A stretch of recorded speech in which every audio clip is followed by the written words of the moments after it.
As any self-respecting Red knows, the biggest games of the season are irrespective of league position. So when United pulled out a home draw against the Scousers in the FA Cup third round last week, most will have seen it as a reason to celebrate. This season has seen differing fortunes for both clubs, with Liverpool spending most of the season surprisingly in the bottom half of the table, whilst United have rarely been out of the top three. With the rise of noisy neighbours City on the back of oil money, the Manchester derby is potentially equalling the games against Liverpool for passion on and off the field. However, when one looks in terms of honours, the two biggest teams in England are clearly United and Liverpool. United Fans TV spoke to football writer and United We Stand editor Andy Mitten and Farm front man and Liverpool season ticket holder Peter Hooton about a very special rivalry. I have to respect Liverpool Football Club because they're the second biggest club in Britain, one of the biggest clubs in the world, second behind Manchester United, I might add. I'm a United fan. I don't like Liverpool. When I go to Old Trafford or to Anfield to watch matches, I'll be singing all the songs against the Scousers like anyone. I love that edge, I love that rivalry. I'd hate to see that sanitised. But I respect them. Don't like them, but I respect them. Because they've won five European Cups, fluked a couple, and because they've won 18 league championships. And when I was growing up, Liverpool was so dominant. I never thought that United would even win the league, let alone catch up with their once insurmountable total. But that's happened. Here we are in 2010. We've won 18, looked far more likely to win a 19th before Liverpool. First trip to Old Trafford was actually a birthday present off my dad. He thought it'd be a good idea to take me to Old Trafford for my birthday, which, you know, I thought it was a good idea. And it wasn't until we got there that we realised, you know, that we'd come into the Lions' Den. And, you know, it was the first time I'd actually experienced, you know, the hatred between the clubs. I mean, up until then, I'd realised that, you know, Liverpool, United, big rivals, of course, but it wasn't until that game when I saw the actual intense feeling that the fixture generates.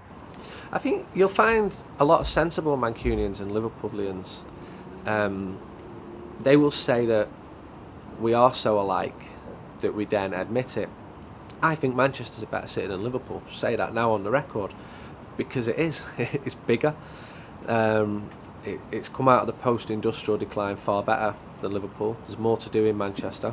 But I think Liverpool's a good city as well. Yeah, I know people. My dad will never go to Liverpool. He hates Liverpool. When I go there and tell him I've had a decent day there, he's absolutely appalled with me.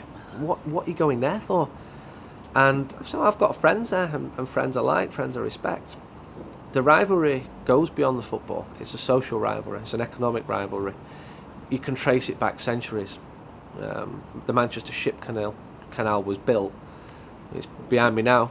It was built because Liverpool, the port of Liverpool, was charging too much in taxes. So the Mancunian bigwigs in business decided to circumnavigate that literally by building a big ditch 40 miles from the sea, which at one point made Manchester the third biggest port in Britain.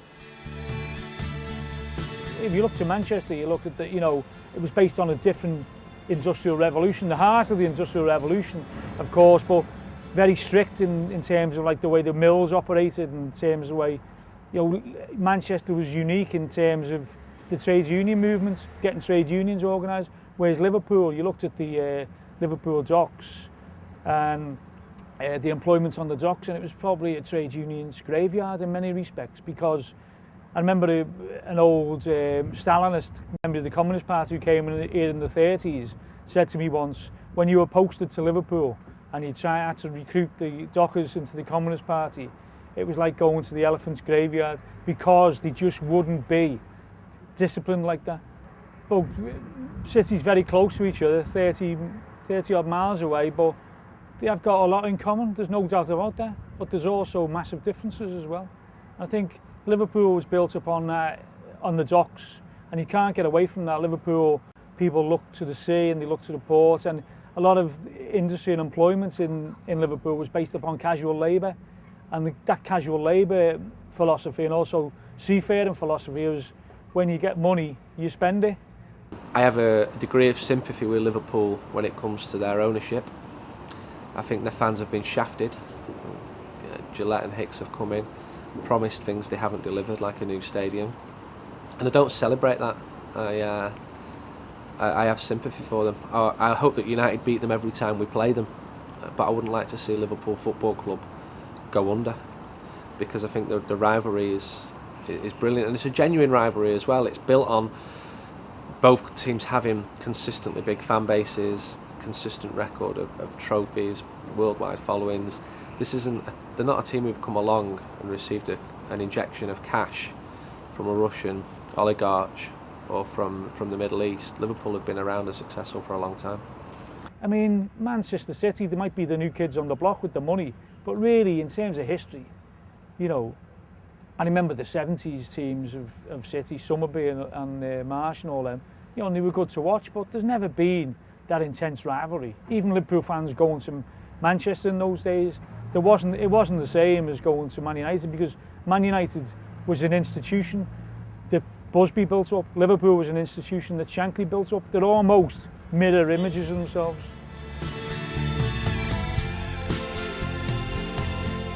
I really liked a couple of years ago Xavi Alonso, but I'd say Steven Gerrard. I've been fortunate or unfortunate, depending how you see it, enough to interview him several times. And I spent a day with him a couple of years ago, and I liked him. I thought he was a good lad. He was a football lad, and he was taking the mickey out of me because I'm from Manchester and I'm a United fan. I like that. I don't like boring footballers. I like the fact he was having a go at me, and I was having a go back at him. I think he's a great player. He took the decision not to win league titles and stayed at Anfield. I know Sir Alex Ferguson would have loved him at Old Trafford, but he couldn't move from Liverpool to United. He just couldn't. His family would get so much stick. It's not just about him.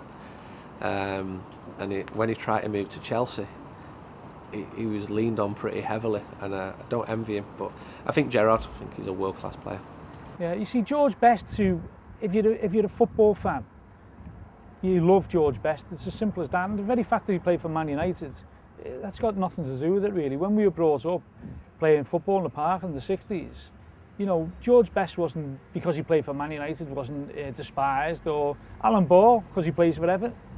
Everton at the time wasn't despised. It was more of a, you know, these are great footballers. And to me, George Best, you know, he epitomised, you know, what was great about a footballer and a natural talent. You couldn't coach what George Best had. The same way as you look at Rooney now, in a way, you can't coach. You know, I know so many Everton coaches, and they said when he comes to Everton's training ground, you just see he was uncoachable.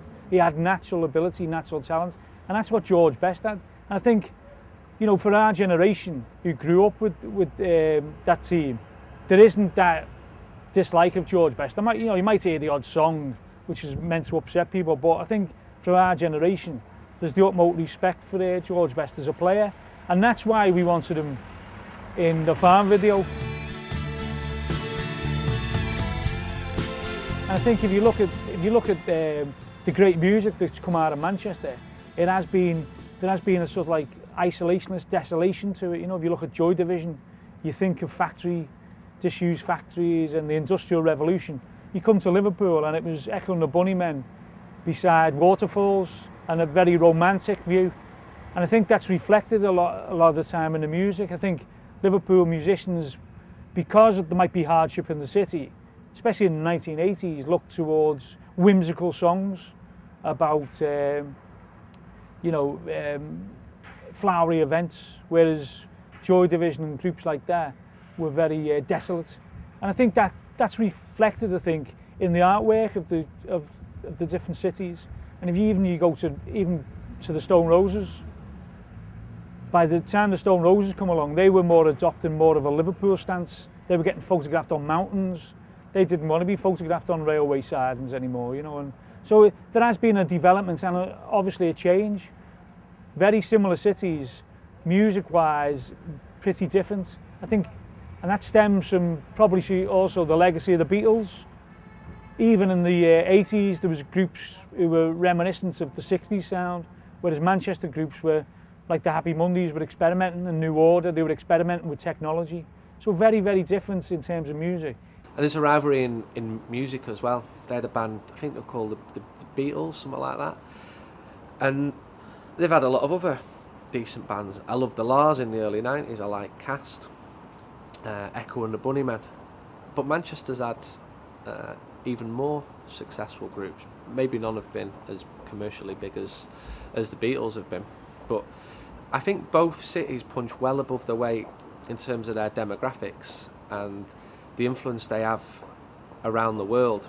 If you look at similar sized cities to Manchester or to Liverpool, they're virtually anonymous, whereas everybody knows Manchester and Liverpool all around the world, primarily for football, but also for music.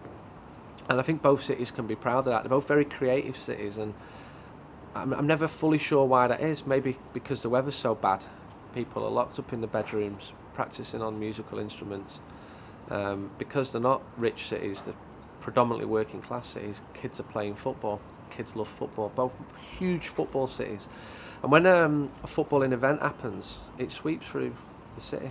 And you don't get that in London, you don't get it in Birmingham, you get it in Manchester, you get it in Liverpool, and to a lesser extent in Newcastle and Glasgow as well. They were the two love of my life, football and music. And I must say, it was, first of all, it was football. That's what I used to play morning, noon and night. That's all I ever did. I was always into music, but not as a big music fan. It's only when you get later on, maybe into your teens, that you start discovering music.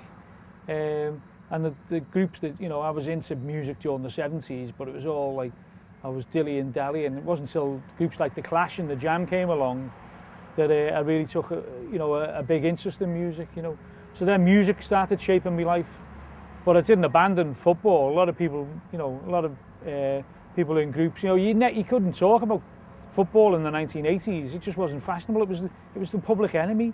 In terms of football, obviously the rivalry is Liverpool Man United. There is no rivalry with Manchester City, So you can say there's a big city rivalry, of course there is, but really we haven't got a rivalry with Manchester City, and they're from Manchester, so it's the rivalry is between the two biggest clubs in the UK, and I think that's Liverpool and Man United.